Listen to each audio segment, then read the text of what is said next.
yung kanilang magandang bed. Dito tayo mag-relax, guys. Ayan. Tapos, ikutin natin yung kanilang room dito.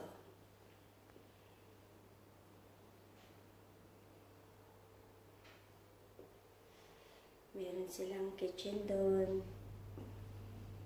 So, super cute naman ng kanilang dining table. Ayan yung mga bagahe ko.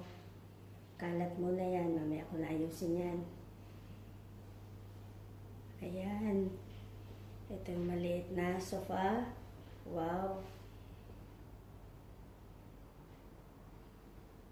At yung aking napaka-cute na kitchen doon.